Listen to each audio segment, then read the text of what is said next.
Hello everyone, welcome to Advanced SEO Tutorials.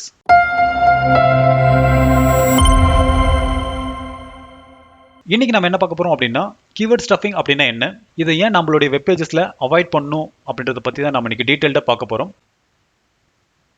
So நம்மளுடைய வெப்சைட்ல நம்ம சரியான கீவேர்டை ஆப்டிமைஸ் பண்ணியிருந்தோம் அப்படின்னா அதனால சர்ச் என்ஜின்ல நம்மளுக்கு பெட்டர் ரிசல்ட்ஸும் நல்ல ஒரு ரேங்கிங்கும் கிடைக்கும். ஆனால் நம்ம யூஸ் பண்ணியிருக்கிற கீவேர்ட்ஸை மல்டிபிள் டைம்ஸ் யூஸ் பண்ணோம் அப்படின்னா அப்போ அதை கீவேர்ட் ஸ்டஃபிங் அப்படின்னு சொல்லுவாங்க. ஸோ உங்களுடைய கண்டென்ட் நீங்கள் ஹியூமன் ரீட் பண்ணுற மாதிரியான எங்கேயுமே கீவேர்ட் ஸ்டஃப் பண்ணியிருக்காங்க அப்படின்ற ஒரு தாட் அவங்களுடைய மைண்டில் வராத அளவுக்கு உங்களுடைய கண்டென்ட் வந்து இருக்கணும். அப்புறம் உங்களுடைய கீவேர்ட்ஸை நீங்கள் மல்டிபிள் டைம்ஸ் ரிப்பீட் பண்ணி வச்சிருந்தீங்க அப்படின்னா அப்போ இதை பிளாக் ஹேட் SEO டெக்னிக்ஸ் அப்படின்னு சொல்லுவாங்க. ஸோ இதால் உங்களோட வெப்சைட் வந்து சீக்கிரமாக ரேங்கும் ஆகலாம். ஆனால் ஓவர் அ பீரியட் சர்ச் என்ஜின்லேருந்து உங்களுக்கு பெனால்ட்டி கிடைச்சிரும். ஸோ இதனால சர்ச் ரிசல்ட்ஸ்லேருந்து உங்களுடைய வெப் பேஜஸ்க்கான இண்டெக்ஸ்டு பேஜஸ் எல்லாமே ரிமூவ் பண்ணிடுவாங்க. அதுக்கப்புறம் உங்களுடைய வெப்சைட்டில் இருக்கிற எந்த ஒரு வெப் பேஜஸுமே சர்ச் என்ஜினில் ஷோ ஆகாது. ஸோ அதனால உங்களுடைய வெப் பேஜஸில் நீங்கள் யூஸ் பண்ணுற கீவேர்டுக்கான டென்சிட்டி ப்ராப்பராக இருக்கிற மாதிரி பார்த்துக்காங்க. அப்புறம் நான் ஆல்ரெடி சொல்லியிருந்த மாதிரி உங்களுடைய வெப் பேஜஸில் நீங்கள் மல்டிபிள் டைம்ஸ் கீவேர்ட்ஸை ஃபோர்ஸ் பண்ணி நீங்கள் பிளேஸ் பண்ணி வச்சிருந்தீங்க அப்படின்னா அப்போ கண்டிப்பாக உங்களுடைய ரிசல்ட்ஸை வந்து சர்ச் என்ஜினில் டவுன் பண்ணிடுவாங்க. அப்புறம் சர்ச் என்ஜினோட பாயிண்ட் ஆஃப் வியூவில் பார்ப்போம். ஹை கீவேர்ட் டென்சிட்டி இருக்கிற பேஜஸை சர்ச் என்ஜின் ஸ்பேமாக கன்சிடர் பண்ணுவாங்க.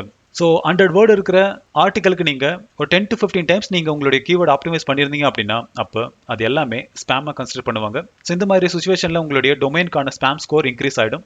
ஸோ இதனால ஃபியூச்சரில் நீங்கள் போடுற பிளாக் போஸ்ட்டோ இல்லைனா எந்த ஒரு பேஜஸுமே சர்ச் என்ஜினில் ஈஸியாக ரேங்க் ஆகாது. அப்படியே ரேங்க் ஆனாலும் உங்களால் சர்ச் என்ஜினோட ஃபர்ஸ்ட் பேஜுக்கு கொண்டு வர முடியாது.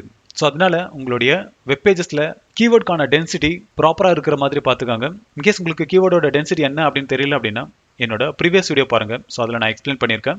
அடுத்து எப்படி ஒரு ப்ராப்பரான கீவேர்ட் டென்சிட்டியை உங்களுடைய பேஜஸில் மெயின்டைன் பண்ணுறதுன்னு சொல்லிட்டு பார்ப்போம். ஸோ இதுக்கு நீங்கள் உங்களுடைய ஆடியன்ஸோட பாயிண்ட் ஆஃப் வியூ வந்து பார்க்கணும். ஸோ ஒரு ஆர்டிக்கலை நீங்கள் போடுறீங்க அப்படின்னா அதில் நீங்கள் ஃபோர்ஸ்ஃபுல்லாக ஒரு கீவேர்டை எங்கேயுமே பிளேஸ் பண்ணக்கூடாது. ஸோ அது நேச்சுரல் லாங்குவேஜில் இருக்கிற மாதிரி பார்த்துக்காங்க.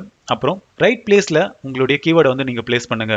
ஸோ கால் டு ஆக்ஷன் மாதிரியான ஒரு பிளேஸில் நீங்கள் உங்களுடைய கீவேர்டை வந்து யூஸ் பண்ணலாம். அடுத்து கீவேர்ட் ஸ்டஃபிங் வந்து டோட்டலாகவே அவாய்ட் பண்ணுங்க. அப்புறம் குவாலிட்டி கண்டென்ட் வந்து கிரியேட் பண்ணுங்க. ஸோ குவாலிட்டி கண்டென்ட் தான் SEOவோட மேஜர் ரேங்கிங் ஃபேக்டரு. ஸோ நீங்கள் ஒரு குவாலிட்டியான கண்டென்ட் கொடுக்குறீங்க அப்படின்னா அதில் நீங்கள் ஒரே ஒரு டைம் உங்களுடைய கீவேர்டு யூஸ் பண்ணியிருந்தாலும் அந்த கீவேர்ட் 10 டைம் யூஸ் பண்ண கீவேர்டோட பெட்டரான ஒரு ரேங்கிங் பொசிஷன் வந்து கொடுக்கும். ஸோ அதனால குவாலிட்டி கண்டென்ட்ல மெயின் ஃபோக்கஸ் பண்ணுங்க. அடுத்து ஒன்ஸ் பப்ளிஷ் பண்ணதுக்கப்புறம் அந்த பேஜில் இருக்கிற கீவேர்டோட டென்சிட்டியை வந்து நீங்கள் செக் பண்ணுங்க. இன்கேஸ் அதிகமாக இருந்துச்சு அப்படின்னா அப்போ எப்படி அதை அவாய்ட் பண்ணுறது அப்படின்னு சொல்லிட்டு உங்களுடைய கண்டென்ட்டை பார்த்துட்டு மாடிஃபை பண்ணுங்க. ஸோ இந்த கீவேர்ட் டென்சிட்டியை நம்ம செக் பண்ண ஆல்ரெடி நம்மளுடைய ப்ரீவியஸ் வீடியோவில் நான் எக்ஸ்பிளைன் பண்ணியிருந்தேன். அப்படி இல்லை அப்படின்னா நீங்கள் simplified SEO போயிட்டு கீவேர்ட் டென்சிட்டி செக்கர் அப்படின்ற ஒரு டூலை யூஸ் பண்ணுங்க.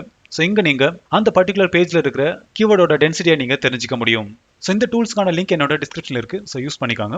ஸோ இப்போ உங்களுக்கு கீவேர்ட் ஸ்டஃபிங் அப்படின்னா என்ன, அதே நம்மளுடைய வெப் பேஜஸில் அவாய்ட் பண்ணணும் அப்படின்றது உங்களுக்கு புரிஞ்சிருக்கும்னு நினைக்கிறேன். இன்கேஸ் இதில் ஏதாச்சும் டவுட் இருந்துச்சு அப்படின்னா கமெண்ட் செக்ஷனில் கமெண்ட் பண்ணுங்க. அதுக்கான சொல்யூஷன் கண்டிப்பாக நான் உங்களுக்கு தரேன்.